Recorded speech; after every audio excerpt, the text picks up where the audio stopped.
Bonjour. Jack est un membre de la tribu des Bemokenem en Papouasie-Nouvelle-Guinée. D'aussi loin que Jack se souvienne, lui et son peuple ont vécu dans l'ombre de la peur et de la négligence dans la province de Jivaka. La province elle-même n'a rien à envier aux autres.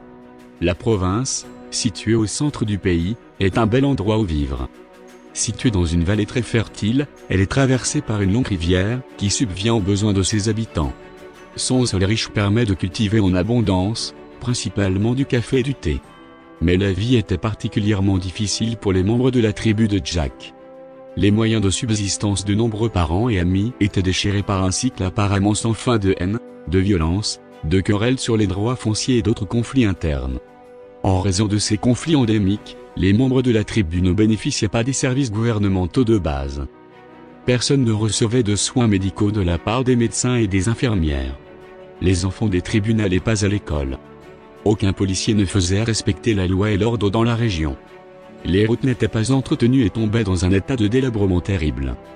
Vivre dans de telles conditions est devenu normal pour Jack et son peuple. Ils vivaient dans une longue ombre de peur et de négligence. C'était alors que la participation totale des membres est entrée dans la région. L'implication totale des membres est une initiative de l'Église mondiale adventiste du 7e jour, qui encourage chaque membre de l'Église à conduire quelqu'un à Jésus.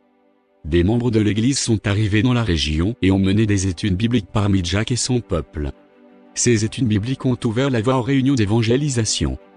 Pendant que Jack et les siens lisaient la Bible, les griefs étaient mis de côté et les gens donnaient leur cœur à Jésus par le baptême.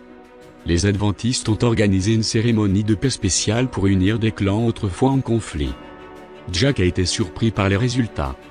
Il déclare « Je loue l'église adventiste du 7e jour local pour le succès de son programme de réunions d'évangélisation d'une semaine, de baptême le sabbat et d'une cérémonie de paix colorée qui a touché le cœur de beaucoup de gens, en particulier les mères et les sœurs, qui ont versé des larmes de joie en se tenant aux côtés de leurs frères, mari et fils. Une cérémonie de paix qui restera dans l'histoire de mon peuple. » Jack a appelé son peuple à, comme l'apôtre Paul, mettre de côté le passé et regarder vers l'avenir avec espoir. Il a déclaré « Je voudrais conclure par un appel à mon peuple, embrassons tous le changement et, ensemble, construisons et rétablissons la paix et la normalité dans notre communauté. » Comme Paul, je suis le pire des pécheurs, mais Dieu est en train de me changer, et je me réjouis maintenant d'aller dans la direction qu'il conduit. Jack pourrait dire avec Paul, bien que j'ai été autrefois un blasphémateur, un persécuteur et un insolent, j'ai obtenu miséricorde parce que j'ai agi par ignorance, dans l'incrédulité. Et la grâce de notre Seigneur a été extrêmement abondante, avec la foi et l'amour qui sont dans le Christ Jésus. C'est une parole fidèle et digne de toute acceptation, que le Christ Jésus est venu dans le monde pour sauver les pécheurs, dont je suis le premier. Mais c'est pour cela que j'ai obtenu miséricorde, afin que Jésus-Christ, en moi le premier, montre toute sa longanimité, comme un modèle pour ceux qui vont croire en lui pour la vie éternelle. Au Roi éternel, immortel, invisible, au Dieu qui seul est sage, honneur et gloire dans les siècles des siècles. Amen.